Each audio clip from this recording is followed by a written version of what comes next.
It's not what happens that determines your life future. It's what you do about what happens. All of us are in like a little sailboat. And it's not the blowing of the wind that determines your destination, it's the set of the sail. So jot this phrase down. It's one of the best to understand. Kids need to understand it. The same wind blows on us all. The wind of disaster, the wind of opportunity, the wind of change. The wind when it's upside down, the wind when it's favorable and unfavorable.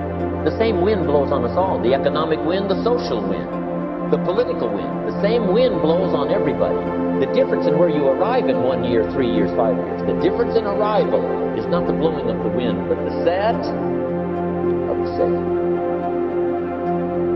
Well, the positive meaning of life is to be found in noting the state of lack of repair of the walled city that you inhabit, and then sallying forth to do something about that, to repair the breaches and to fix up the walls and to make the structure that you inhabit as secure and as productive as it possibly can be, because of its insufficiency and perhaps even because of its corrupt nature that calls forth the potential response from you of heroic adventure. And the heroic adventure is to man the barricades and repair the city. You got to get out there.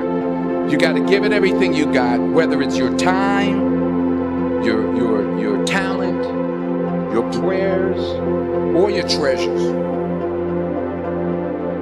What are you going to do with what you have? I'm not talking about how much you have.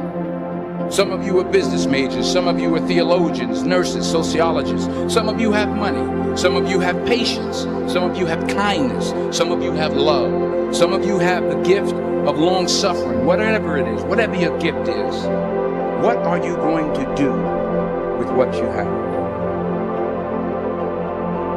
Begin to know that you have greatness within you.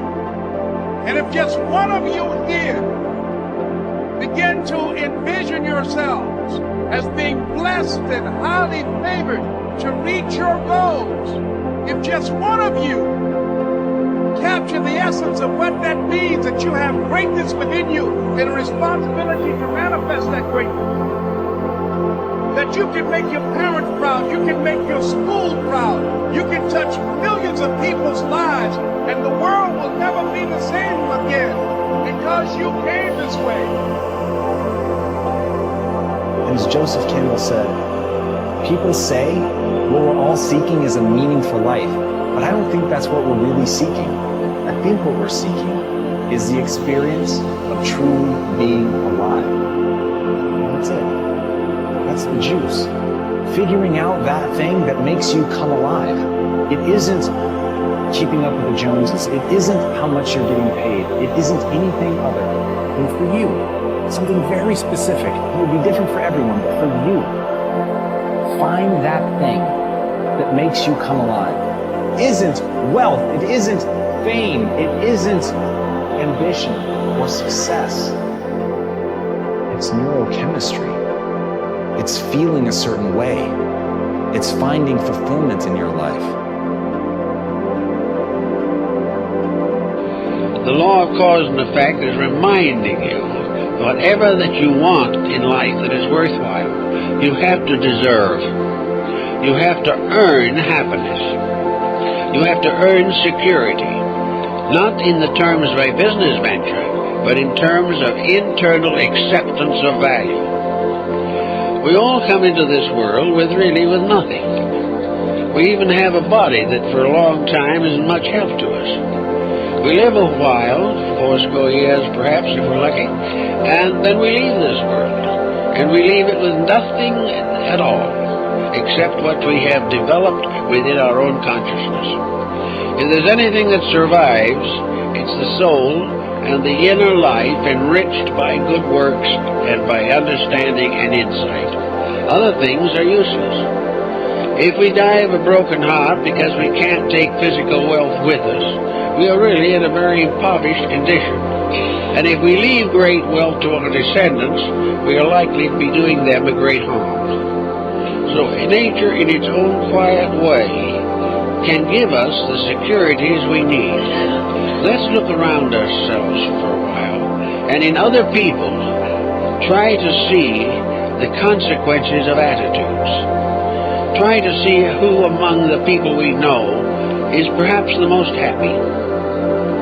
If we know one individual or two or three individuals who out of a good lifetime of years and experience are still strong in faith, who still are able to rise above the emergencies of living, in later years face the future with peace and calm of spirit, what have these people that we do not have? And we generally find out that it is a disposition that is based upon constructive reactions to circumstances. These people are not the ones who never suffered, but these are the persons to whom suffering was a maturing power, not a rotting one. We will also find that most of the people who are happy in this world are satisfied with little, cherish the things that they do enjoy with great quietude, with patience, with understanding, with gratitude. These people are grateful for small mercies. We are ungrateful with great blessings. Therefore, our lives are not as theirs are as the years go on. We can find in this world a great many persons whose conditions are no better than our own, but whose attitudes are remarkably better. And this gives us the realization that ours can be bettered also. We are not born pessimists. We have to train ourselves to be a pessimist. We have to gradually eliminate from our lives everything that is good. And we almost always have to blame someone else for the tragedy, because very few people want to accept the fact that they are wrecking their own lives.